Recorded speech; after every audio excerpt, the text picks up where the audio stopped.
Hi, everyone. Welcome to the allhat-nocattle podcast. I'm Joel Montfort, and with me is my wife, Angelica.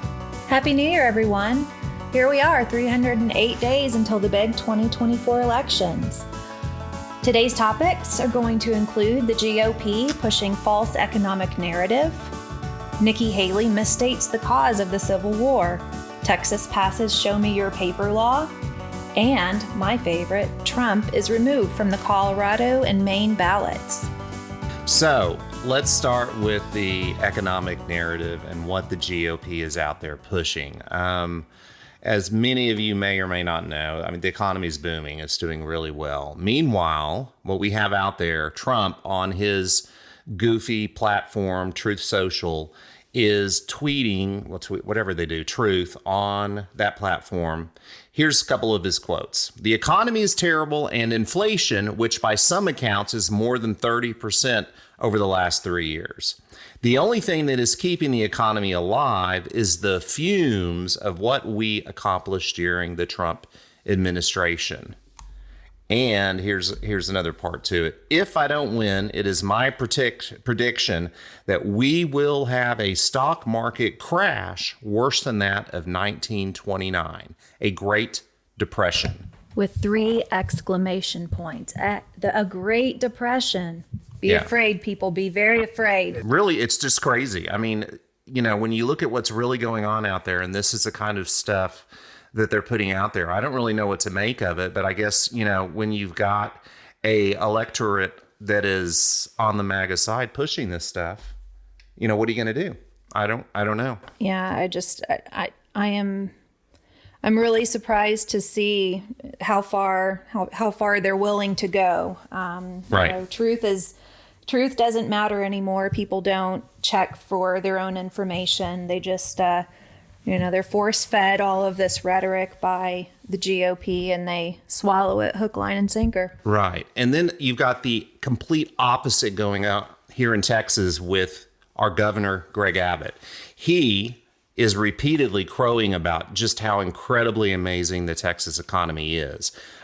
He likes to talk about how we're number one in business. We're number one in Fortune 500 companies here. We're number one in behind California in GDP. We're this big. We've got this employment. It goes on and on. His tweeting is nonstop about how amazing it is to be a Texan and live in this state and have a job. And short of us all saying we should be licking Greg Abbott's boots because we're so grateful, that's the way he pitches it. Then you've got the lieutenant governor who's doing the opposite. He is out there tweeting, this was over Christmas, about how high grocery prices are when compared to the Home Alone movie. It's truly, it's crazy. But let's get into some hard numbers here, talking about the actual economy. And a lot of people don't know this. This stuff is new information that's just starting to come out. Angelica, why don't you talk about some of these great numbers that we're pushing in? Well, so according to the Bureau of Labor Statistics, Bureau of Economic Analysis, Atlanta, Fed, GDP, what is that? Now, Bloomberg, Wall Street Journal, Economic Forecasting Survey, etc. I think that the source is important because facts matter, right? Economic growth projected was 0.3%, but at our actual, we're 3%. Unemployment is at 3.7% right now, and the S&P 500 index is 25%. We're actually doing pretty well. Jobs added per month projected was we would be losing 10,400 jobs every month. But what is the actual? We're adding 232,000 jobs. That's huge. Every month. Those are the real numbers, people. not what they want us to believe. Right. And then you can't leave out things like unemployment is at a record low at 3.7%. I mean, we're talking numbers you haven't seen since the 1960s. Inflation. Everybody's been really upset with inflation, and we're back down to 3%, which is the Fed's target goal for inflation, 2 to 3%. So things have really turned around over the past year. Let's talk about gas. Yeah, well, you can't beat gas. Gas. I just filled up last week for $2.39 a gallon here in Plano. I mean, we're talking prices that are the lowest prices in a few years, and of course, this one makes me tickle pink. I did a little tweet on this answering one of Abbott's complaints, because of all the things he complains about, he was complaining about gas prices a couple of weeks ago. And to my surprise, George Takei, which really made me tickled, grabbed my tweet and retweeted it, I think out on Threads. So that was kind of cool for me, being a big Star Trek fan and following him. So yeah, that was pretty cool. I was excited when you told me about that. Yeah. So, small things. Anyway, I mean, so here's the thing. If you know a whole lot about government and policy and the United States, you understand governors, especially in Texas. Texas has a weak governor. They have very little control over the economy. So all Greg Abbott is doing is posturing. Meanwhile, he's ignoring the real issues in our state. I mean, it's great to claim all the credit for the economy when you have nothing to do with it.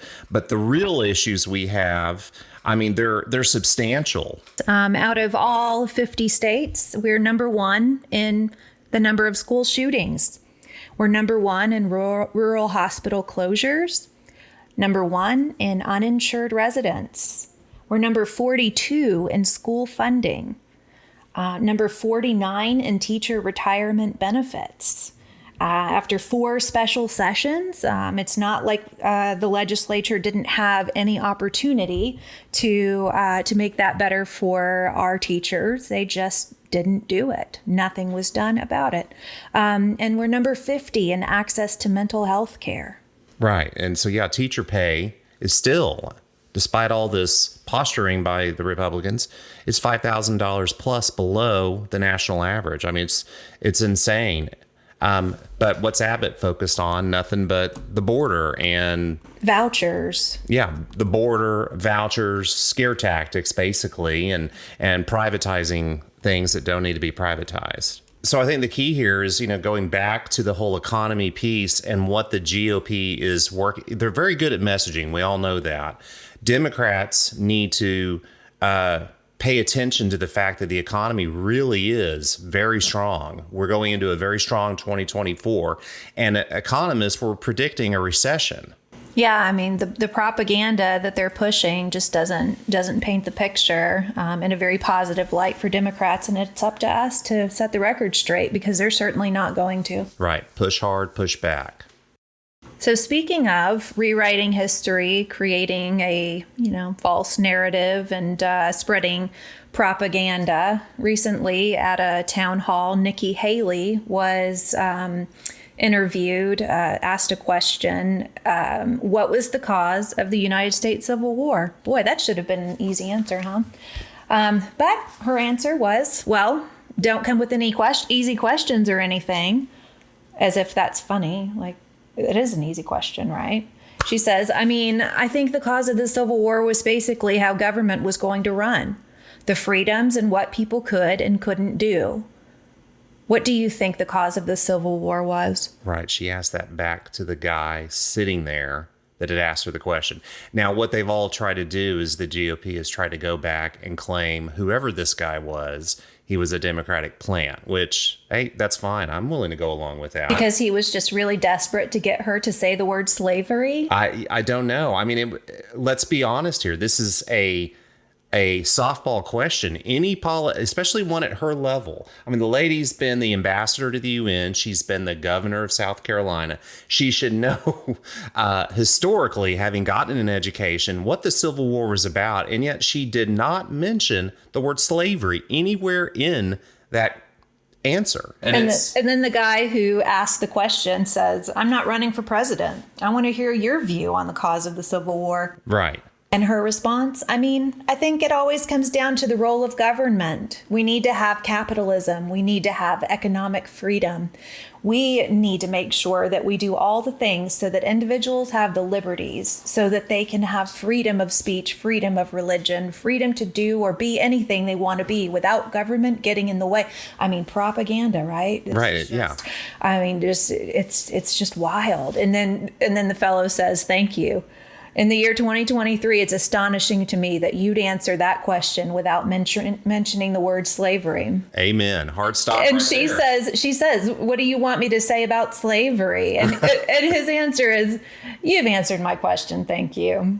Yeah. And she moves on. I mean, truly a bizarre answer to a real simple question. What was the Civil War about?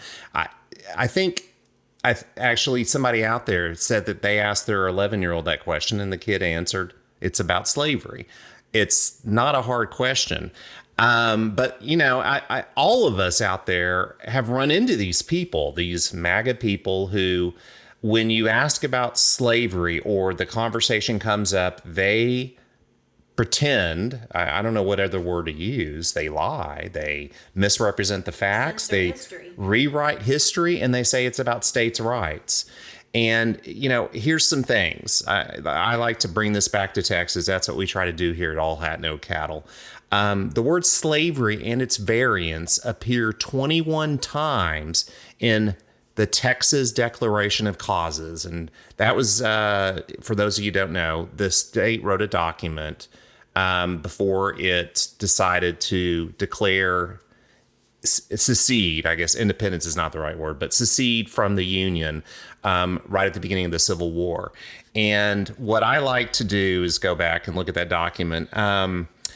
Key phrase here, that in this free government, all white men are and of right ought to be entitled to equal civil and political rights, that the servitude of the African race as existing in these states, now they're referring to Texas, is mutually beneficial to both bond and free, and is abundantly authorized and justified by the experience of mankind and the revealed will of the Almighty Creator as recognized by all Christian nations, while the destruction of the existing relations between the two races as advocated by our sectional enemies, i.e. the United States government, would bring inevitable calamities upon both and desolation upon the 15 slaveholding states. You don't get any clearer than that. That's what the Civil War was about. That's why Texas said, we've had enough. We're leaving the Union. So to deny and say, oh, it's about states' rights. Nowhere in that thing does it go on about states' rights. It goes on about states' rights to be slave states. That's what it's about. So all this talk by Nikki Haley, and like I say, she's not the only one I've seen answer things this way, where they try to attribute it to states' rights, got me wondering, where does this stuff come from? Where does this literal, it's propaganda, where does it come from?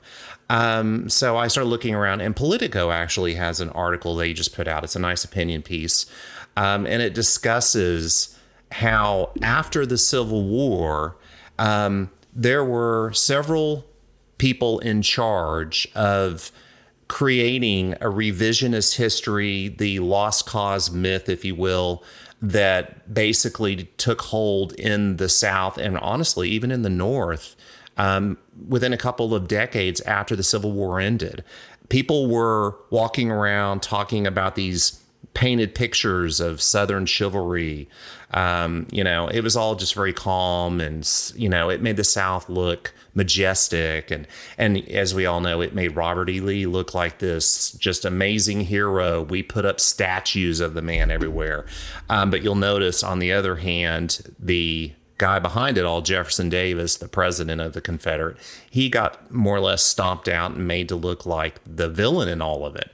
So there was this just conscientious effort to make the South look like they didn't lose this war because that they were this slave-loving group of people who, left the Union for no other reason than to continue this horrific way of demeaning people in life. It was painted as, these just gentle people sitting on their porch, drinking tea and living high on the hog, so to speak. Mint juleps, magnolias, and moonlight. Right. And my favorite line, Confederate veterans like Hunter McGuire knew that to admit the war had been about slavery would hold us degraded rather than worthy of honor. Our children, instead of revering their fathers, will be secretly, if not openly, ashamed. Right. So the intent is literally to rewrite history so that these Confederate soldiers could, I guess, look their kids in the eyes and their grandkids down the road and say, well, that's not what this was about. This is what it was about. It was about our way of life. It was about states' rights. It had nothing to do with slavery. Slavery was incidental. And I think we all know it's a bullshit thing. They made it up. It's all just nonsense. And it got so out of control that by the time we get to our age, we've got statues all over the place. We've got elementary schools renamed after Robert E. Lee. I mean, what? It makes no sense. And of course, people are becoming aware of it and correcting it. And thus the weird backlash we're getting. And a lot of us don't really understand it. I mean, I grew up in Texas, and I do remember, they relabeled the Civil War, the war between the states, and, massaging things, making the edges gentler and less pronounced and trying to make the South look better.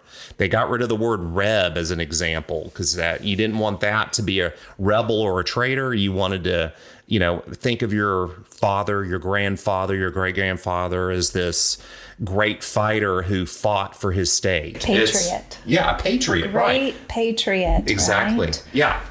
So you see how all this stuff, it all kind of plays together. It's nonsense. And again, I come back to the same thing. We've got to push back against this stuff. We've got to make these people understand they're living in a world of lies and misrepresentations and propaganda. And of course, they'll turn around and say, oh, you're the one drinking the Kool-Aid, but we're not. We actually have history behind us. So one of the few things that successfully passed in the ridiculous number of special sessions we had this year was SB 4. And this law is, they call it the Show Me Your Papers law. It will take effect in March of this year, and it makes it illegal to immigrate into our state. It makes it a state crime. Now that changes it. It has been a federal crime, but usually it's something that is handled civilly in courts when someone comes into the country illegally.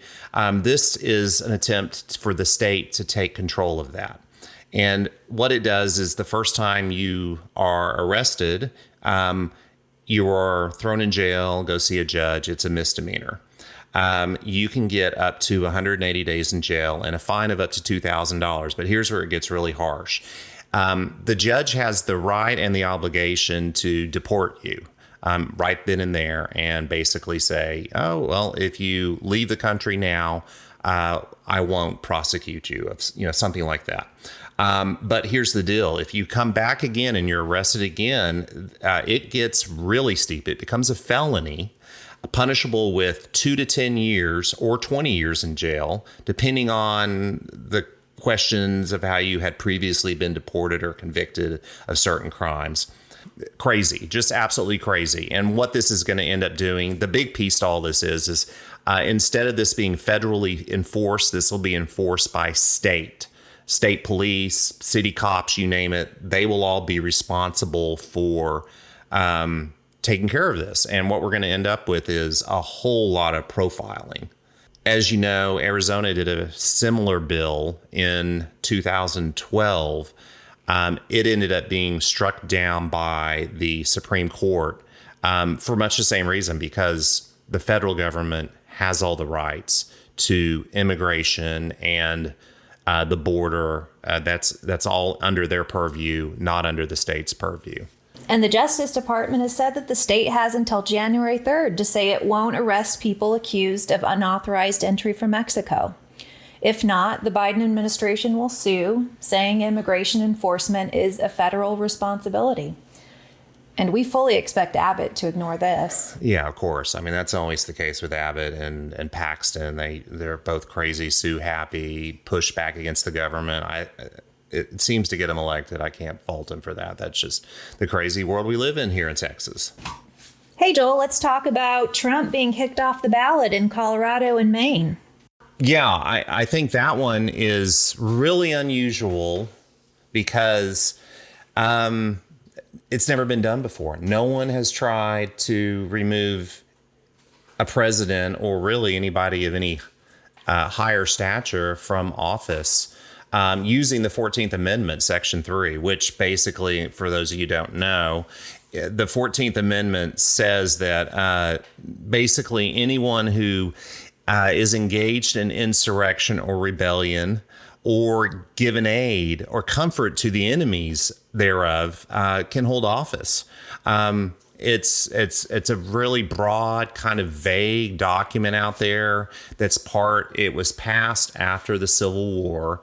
And primarily it was meant to be a tool used for preventing rebels from the South somehow messing up the post-Civil War Reconstruction legislation that the Republicans were attempting to pass in the House. And they were getting very worried as the government reunited that some of these rebel makers out there would interfere with legislation. Thanks for the explanation, Joel. Super interesting to hear how all of this can work. And it's nice that we now have 2 states that have removed Trump from the primary ballot. It's encouraging for sure. I know that we've got about 20 states that have been considering it. Several have kept him on the ballot, but it's nice to see that we do have some who are actually blocking him. Right. So what makes, Colorado interesting is there was an actual court case challenge, and it went to their Supreme Court, who ruled a Democratic Supreme Court, mind you. They ruled 4-3 in favor of removing him from the ballot there. Now, in Maine, it's different. It was done by the Secretary of State, who is also a Democrat, who is appointed by the legislature over there. So she has the authority, according to their documents, if a challenge is brought before her, which it was, to make the decision on whether or not he should be on the ballot based on the 14th Amendment. And as the Supreme Court in Colorado, they all agree that Trump was involved with inciting the insurrection. I mean, basically, he lit the tinder that caused the whole thing. And if you think there wasn't an insurrection, I don't even know why you're listening to this podcast, because it's very clear to everybody else out there that what happened was way unhinged and was clearly an insurrection. It was an attempt to usurp and overthrow the U.S. government. Now, some of the more interesting things is all of this stuff we know. I mean, the Secretary of State and the Colorado Supreme Court are not going to have the last say on this. This stuff's going to end up at the U.S. Supreme Court sooner than later. There are also, like Angelica said, there's a total of 20 states that this stuff has been brought in front of, and a few of them have already decided, like California, Michigan, Minnesota. I think they're all keeping him on the ballot. But in a lot of other states, this stuff is still pending, so we don't really know where it's going to land because it's such an unusual thing. It'll be interesting to see what the Supreme Court does with this. I mean, first off, elections, all that stuff, it's all run by states, so it's very much what I would consider a state right. And if you know anything about the Supreme Court these days, they're leaning in favor of states' rights over anything else. And this is a constitutional issue. So I can't imagine them saying you have a Second Amendment right to bear arms, but somehow the 14th Amendment doesn't apply in this instance or something. So what I've seen from all the research I've been doing is that Trump's whole argument, or a likely argument, is going to be based on whether or not he is an executive officer versus a civil office. If you look at the 14th Amendment, it says it's a civil office that can be removed. And I think they're going to make the argument that he is not part of a civil office as president. I can't imagine SCOTUS ruling with Trump on this, but I also can't imagine them kicking him off the ballot in these states. It just would be bizarre to me. Now, one of the interesting side effects to all this is we go into Colorado, and you want to talk more about what happened there, Angelica. Yeah, I really look forward to seeing what happens next. Just the effort of keeping Trump out of the office. It'll be interesting to see what 2024 holds for sure. Right. Colorado, of course, now that we know that Trump will not be on the primary ballot there. Yeah, our favorite Congresswoman, Lauren Boebert, jumped to CD4 in eastern Colorado, over from CD3. In western Colorado. In western Colorado. She won over there by only 546 votes in the midterms against the Democratic candidate. And I think she might She might be a little afraid she's going to lose her seat. A lot. I mean, who does that? And this isn't some candidate trying to jump from one spot to it. I mean, this is an actual incumbent Congresswoman. It's not like it's going to be easy to win over there or anything. Now we'll have 7 candidates on the ballot, and certainly no guarantee of old Lauren winning. Right. And she's a carpetbagger. I mean, she has nothing about CD4. I mean, it's the other half of Colorado, and she just thinks she's going to waltz over there with her name and her, I don't know, indiscretion at the theater with her boyfriend at the time. We'll call it indiscretion. Attempting to, I don't know what, convince the voters over there that she is Messiah for that section. Now, it is the prior GOP congressman who stepped down won by 24 points in 2020. So it's a very safe red district in Colorado. But she's got some cojones to think she's just going to walk in and keep her job. Yeah, party of family values, right? Right, exactly. And being just a complete carpetbagger and all the problems she had, I think she faces an uphill battle. Yep, fun times. Here we are, 2024. Happy New Year, everyone. We certainly have a lot of work to do, Democrats in not only our state, but in our country. Lots and lots of work to do. Shenanigans are already starting. Shenanigans have ensued, and it's just going to get more and more interesting. We've got a lot of work to do to fight back against this nonsense of the aluminum hats, the Republican Party in the United States of America. And now I guess is a great time for me to say it. It's a great time to donate to your Democratic PAC, allhat-nocattle. That's right. If you want to donate to us, and we need the money, allhat-nocattle.com is our website. You can find us out on Twitter, Facebook, and that's all we got, folks. Thanks for listening.